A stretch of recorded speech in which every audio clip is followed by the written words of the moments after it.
Erev Shabbos, Parshas, Toldos. I love these Parshas. We have Yaakov, we have Esau, we have, like, these are the legendary stories that are encrypted. They're the Torah, so they're infinitely deep. They're not just stories, but they're also stories. So, anyway, what happens in this week's Parsha of Yaakov and Esau? What is the difference? If I were to ask you, what's the difference between Yaakov and Esau? What would you say? Good, bad, evil, wonderful, Talmud Chacham. What's the key difference? What's the Nakuda that differentiates, that made it, that Esau became Esau and Yaakov became Esau? So we're glad to mention actually that when Esau came home, it says he was tired, and he asks Yaakov, do me a favor, pour all that red stuff in my mouth. Right? The contents made no difference.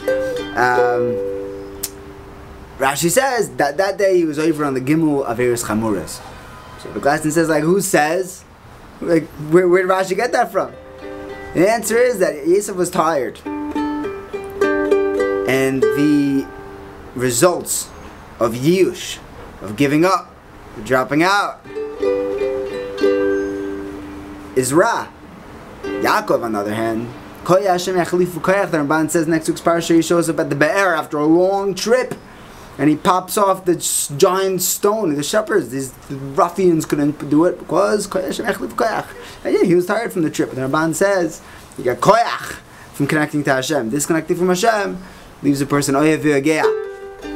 That's what happened with Amalek, right? Okay. Anyway, it's an elephant over here in the mirror says a Vort. He says that the difference between Yaakov and Esau is that the Torah describes them. It tells us who they are. So how does the Torah explain it to us? It says Yaakov is an ishtom yeshiva holim. Yaakov is a tent man. Esau, who is Esau? I'll tell you who Esau is. Esau is a field man. It's that.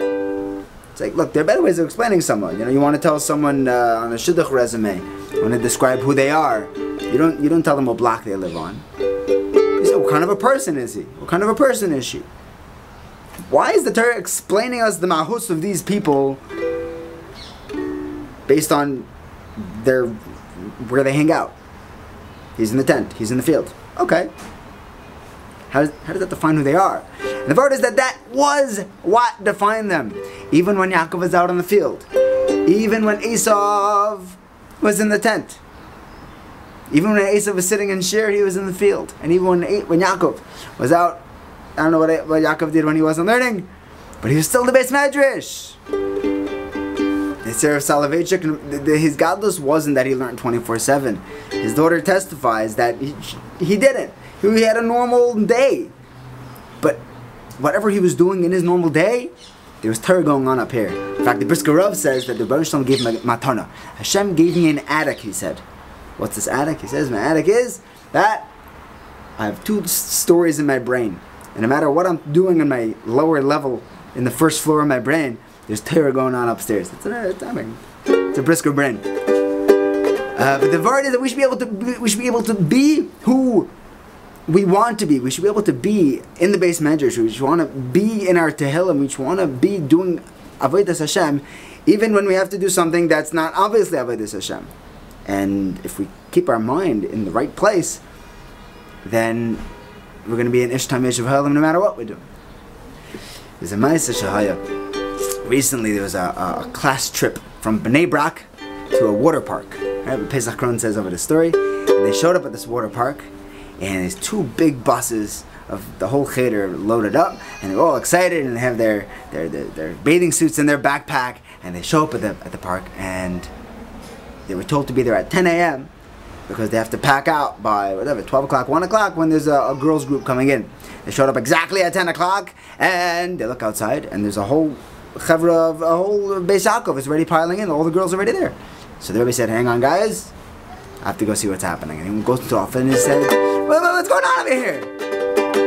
We came at 10, and they said, I'm sorry. And they looked around and he figured that there were two people who were in charge of bookings, and they didn't coordinate. And one of them booked for the boys at 10 a.m. The other one booked for the girls at 10 a.m. The girls were already in the park. So I guess they had Kedima in that regard. They were both legally, halachically, they were both had that time. So what are you supposed to do?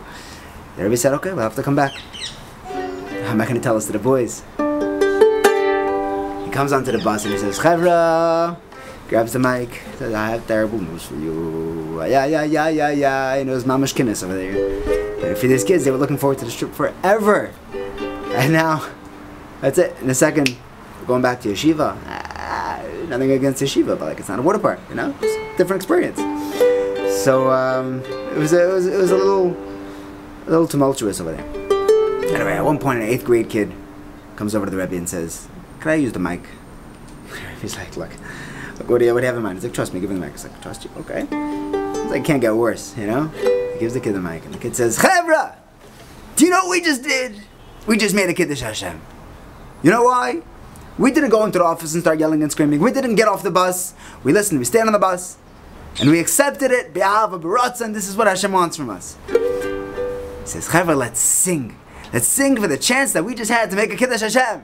And they start singing, Ashreinu, and they sing Ashreinu, they're so excited. And the place is popping and popping. The Rebbe says, "Shkoyach, yeah, you can have the mic back whenever you want." It's a Paladic thing. Like, where do you get this? And he pulls back up into yeshiva, and the whole bus is dancing and singing.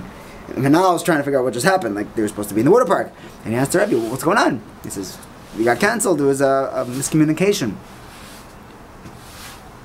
So why are they dancing?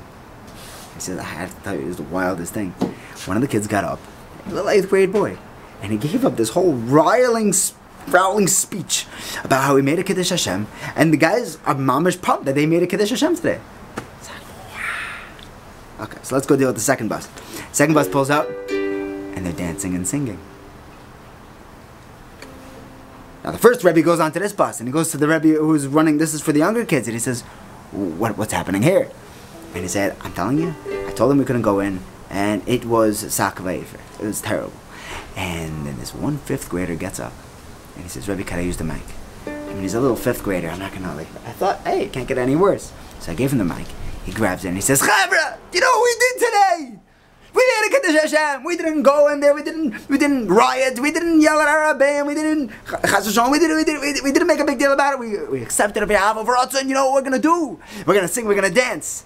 Ashreinu, and they're all dancing and singing Ashreinu." He was like, "Me too." Who is this kid? Turns out they're brothers. Okay, 8th grader and 5th grader, 2 brothers in the same class. And the principal is like watching this go down. It's like, this is nuts. This is not normal, like 5th grade activity. So he calls up the father of these kids and he says, "What are you doing with your kids? Like, this is an amazing story. Like, what's going on?" So he says, "Look, I don't think I'm a big mechanach or anything, but I'll tell you what happened. Recently, my wife was out with the kids, and they went on a little trip, and they brought along these ice pops.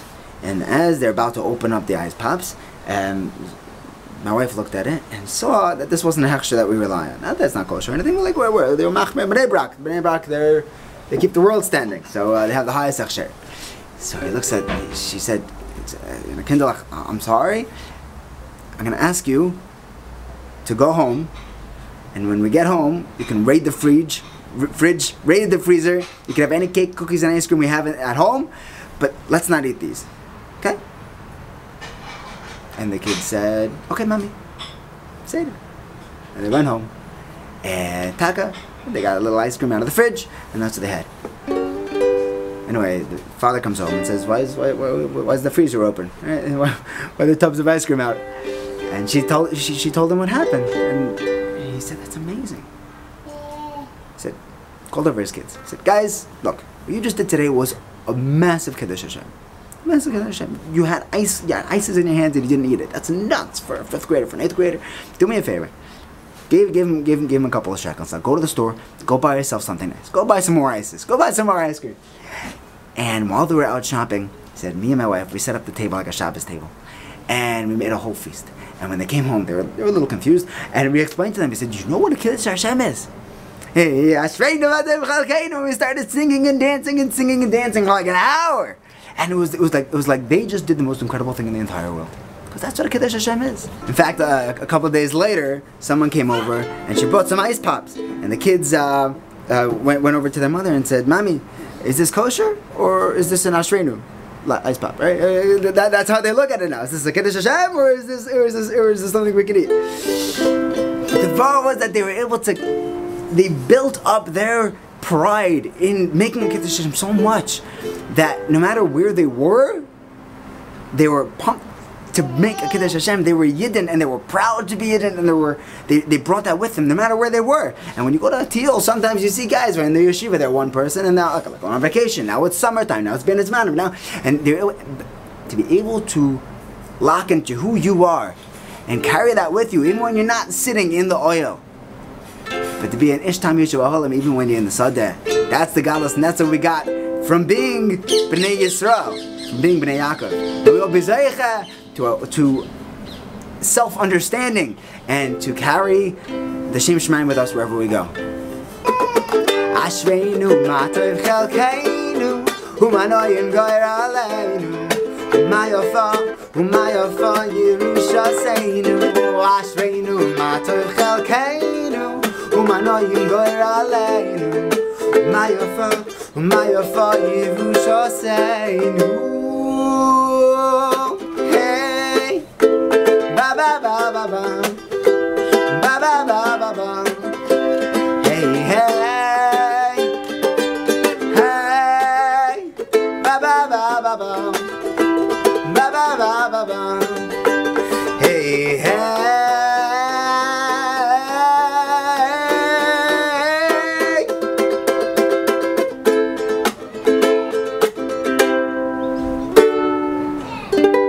Good job.